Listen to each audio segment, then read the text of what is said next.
Assalamualaikum warahmatullahi wabarakatuh. Rahayu Sagung Dumadi. Masih bersama kami di channel Babat Nusantara. Pada kesempatan kali ini akan melanjutkan cerita Krisna Gosostro dan Sabu Inten bagian ke-69. Mendengar keterangan Ki Dalang Mantingan, Maisa Jenar tersenyum. Memang kadang-kadang kita harus mengalami peristiwa-peristiwa yang aneh, seperti apa yang pernah dialami di Prambanan dan Bujangan. Benarkah begitu Adik Gajah Alit? Maisa Jenar menegaskan. Begitulah Kakang, jawab Gajah Alit. Sebab kami belum pernah saling mengenal. Untunglah bahwa Kakang Maisa Jenar sempat melerai kami. Kalau tidak, barangkali ada bangkai gajah tanpa belalai jadi makanan gagak. Maisa Jenar tertawa berlahan-lahan. Segera terdengar Mantingan berkata, Tuan terlalu merendahkan diri.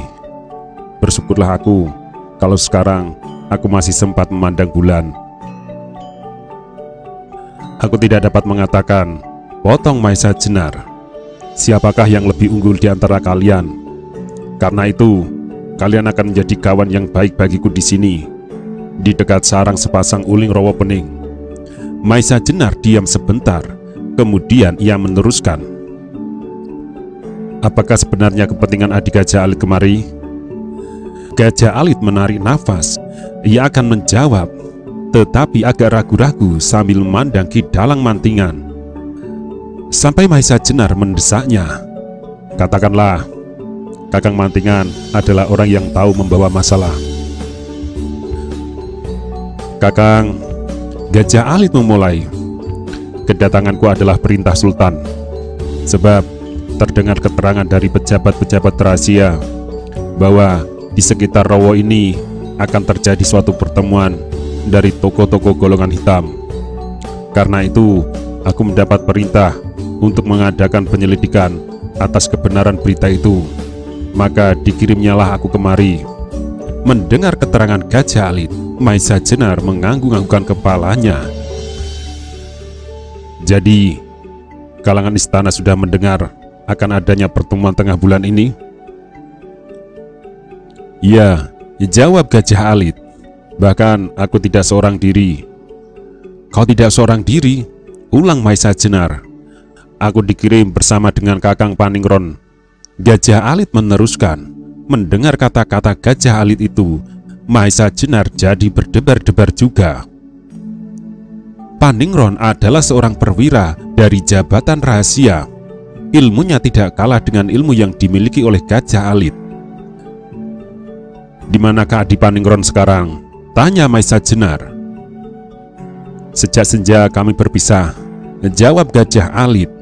Kami berusaha untuk menemukan tempat pertemuan golongan hitam itu. Tengah malam ini kami akan bertemu. Kalau malam ini tempat itu belum kami temukan, besok kami masih harus bekerja keras. Sesaat kemudian Maisa Jenar jadi ragu. Kalau dari pejabat rahasia telah dapat mengetahui keberadaannya, maka ada kemungkinan dirinya dipanggil menghadap.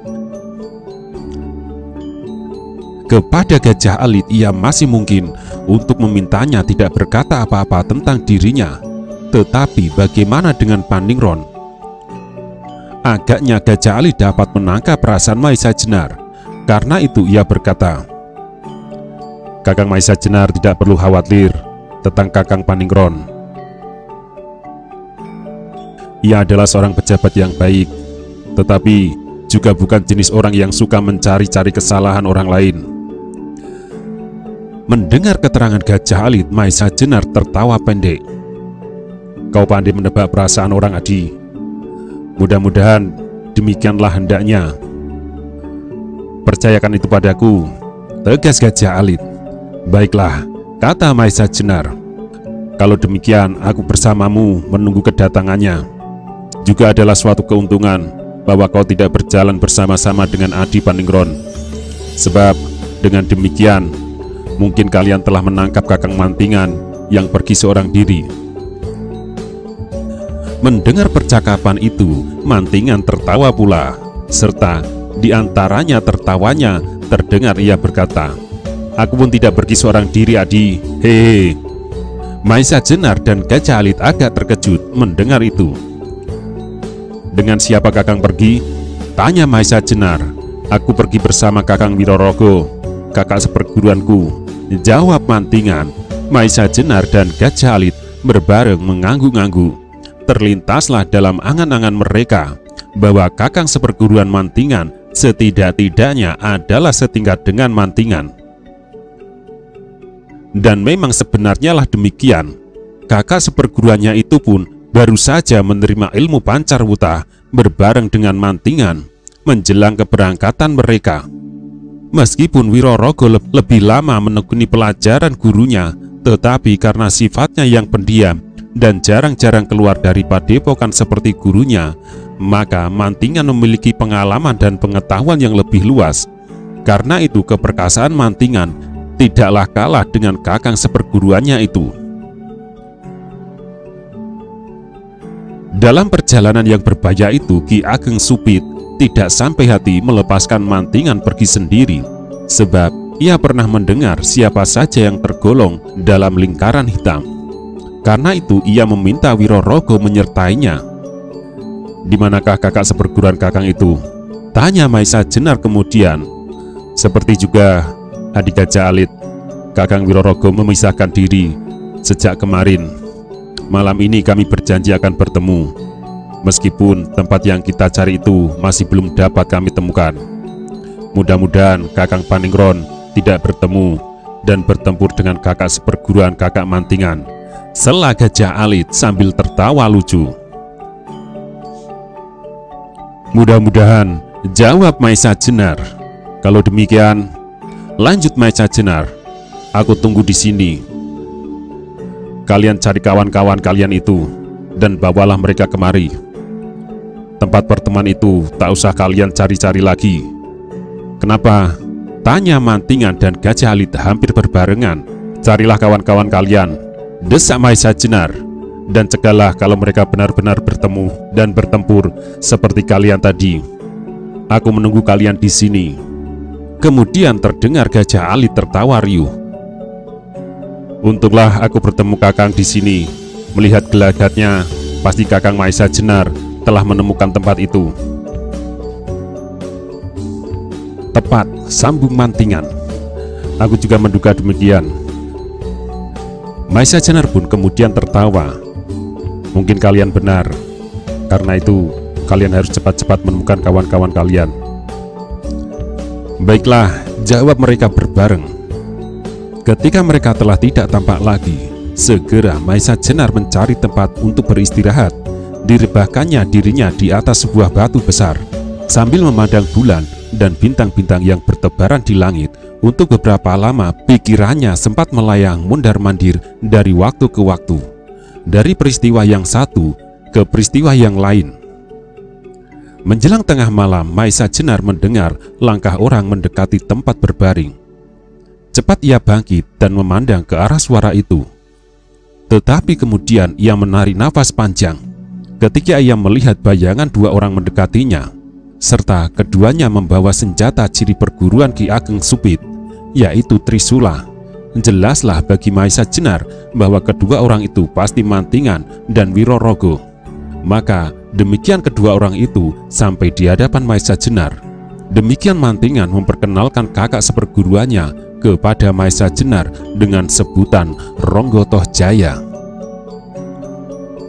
Mendengar nama itu, segera Wirorogo membungkuk hormat sambil berkata, "Berbesarlah hatiku dapat berkenalan dengan seorang yang pernah menggemparkan istana karena berhasil mengagalkan pencurian pusaka di gedung perbendaharaan, juga yang telah banyak menyelamatkan rakyat dari gangguan kejahatan."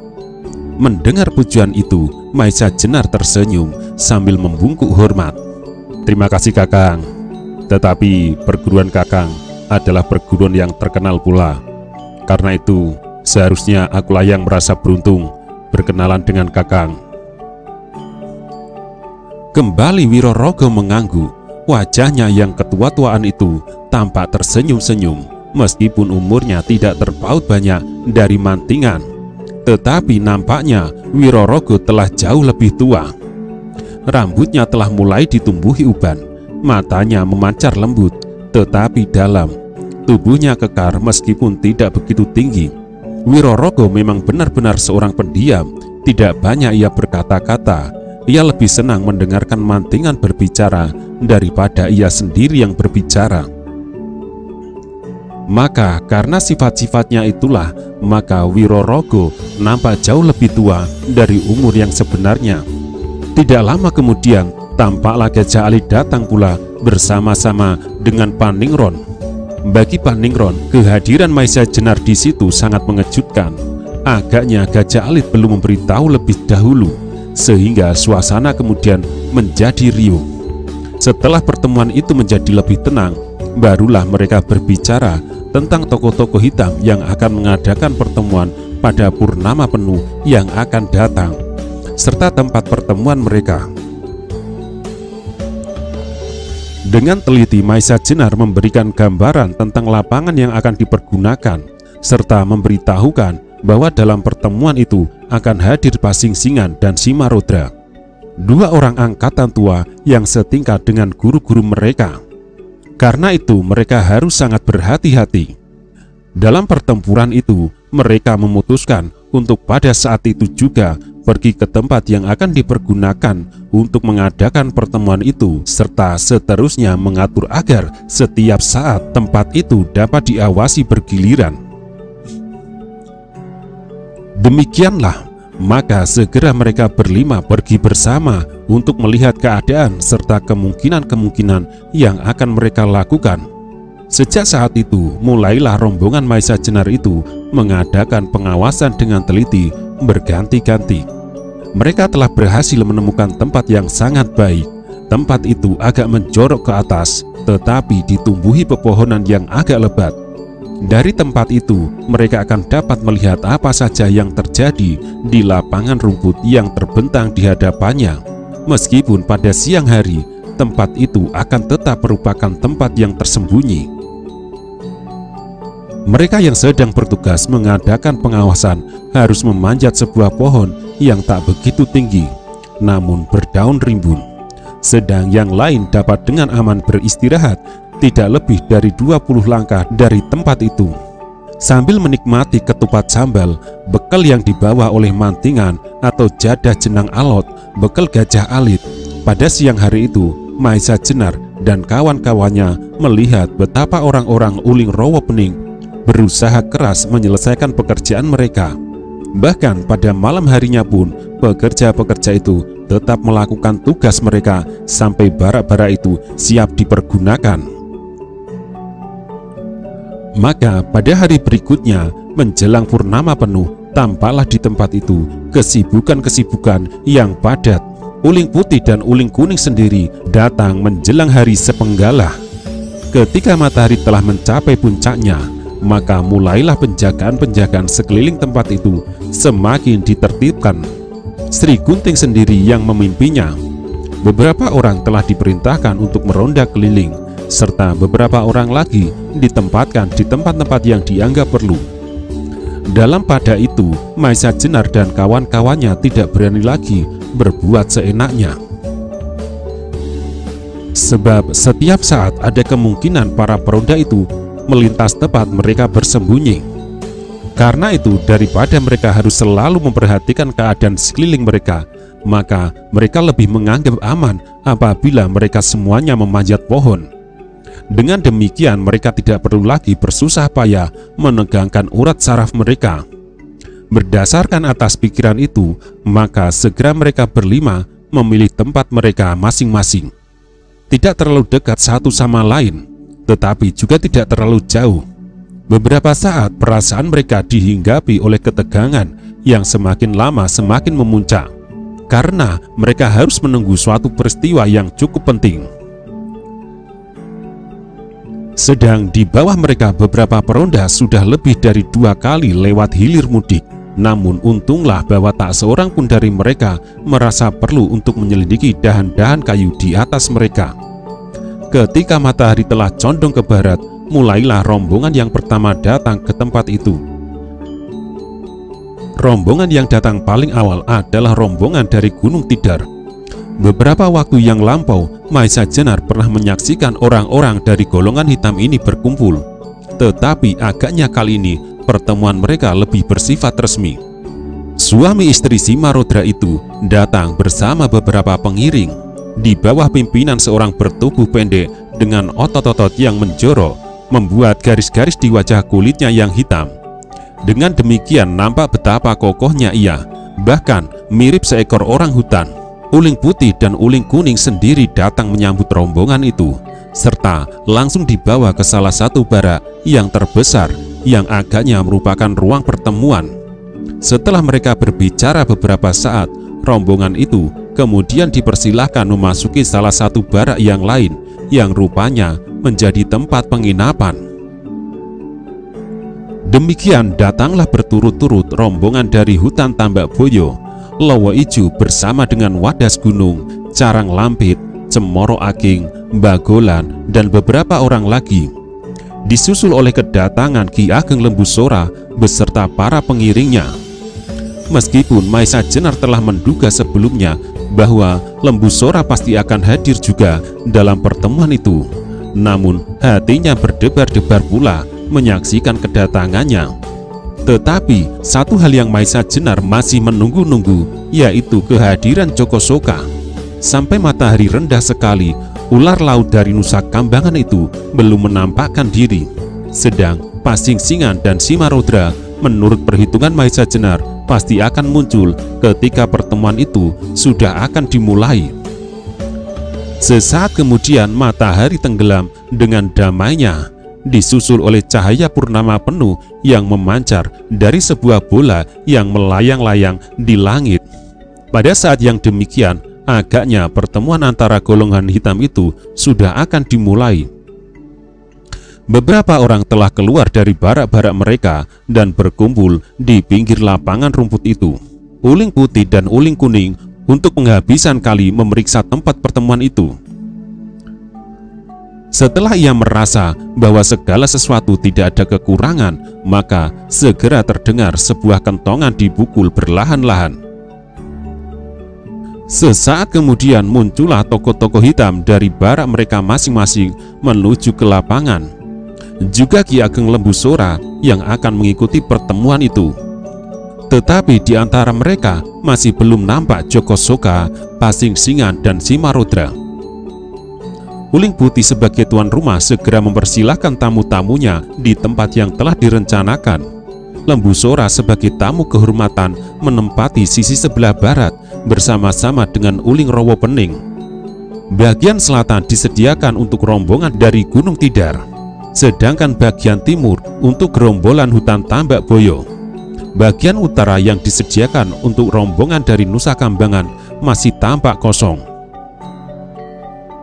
Sedang tempat yang disediakan untuk Pasing Singan dan Simarodra pun masih tampak kosong. Tetapi belum lagi mereka selesai menempatkan diri, tiba-tiba dari arah utara muncullah satu rombongan yang di depan mereka berjalan seorang pemuda yang berwajah tampan. Ialah Joko Soka yang datang sambil tersenyum-senyum beserta beberapa pengiringnya. Dengan munculnya Joko Soka, tiba-tiba suasana segera berubah menjadi tegang. Meskipun orang itu sendiri selalu tersenyum, apalagi Lembusora tiba-tiba tidak dapat menguasai dirinya. Dengan serta-merta ia berdiri sambil mencabut pedang panjangnya. Tanpa menunggu apapun, ia langsung berlari menyerang Joko Soka yang baru saja datang. Joko Soka ketika melihat serangan itu menjadi terkejut, tetapi segera ia menyadari bahwa hal yang demikian memang wajar terjadi. Sebab pasti Lembusora masih sakit hati kepadanya, karena ia sama sekali tidak berusaha untuk mencegah pada saat Maisa Jenar akan membunuhnya. Bahkan agaknya Joko Soka pada waktu itu menunjukkan bahwa ia bersenang hati atas peristiwa itu. Karena itu Joko Soka pun segera menyambut serangan Lembusora. Dengan cepatnya ia memutar tongkatnya, dan sesaat kemudian tangan kanannya telah memegang sebuah pedang yang lentur. sedang tangan kiri memegang tongkatnya yang dipergunakan sebagai perisai. Pada saat itu Lembu Sora telah berdiri di hadapan Joko Soka. Pedangnya yang besar itu terayun deras mengarah ke leher Joko Soka. Tetapi ternyata Joko Soka cukup gesit, sehingga demikian pedang itu menyambar. Joko Soka segera merendahkan diri sambil menjulurkan tangan kanannya untuk menyerang lambung Lembu Sora dengan pedangnya. Melihat ujung pedang Joko Soka itu tetap mengejarnya, Lembu Sora segera meluruskan tangannya pula. Dan karena pedangnya lebih panjang dari pedang Joko Soka, maka terpaksa Joko Soka menarik serangannya. Lembu Sora tidak mau melepaskan kesempatan itu. Segera pedangnya yang besar serta panjang melampaui ukuran biasa itu diputarnya seperti memutar lidi, sehingga menimbulkan bunyi berdesingan dan angin yang menyambar-nyambar menyertai putaran pedangnya. Mendapat serangan yang dahsyat itu, Joko Soka terpaksa menangkis dengan kedua tangannya dengan pedang lenturnya serta tongkat hitam yang juga merupakan rangka dari pedangnya. Tetapi ia adalah seorang pemimpin bajak laut yang terkenal, karena itu ia segera dapat mencapai keseimbangan. Bahkan serangannya menjadi semakin berbahaya pula. Saat itu orang-orang hitam yang menyaksikan gerakan Lembu Sora yang tak mereka duga menjadi terkejut dan tidak tahu apa yang harus mereka kerjakan.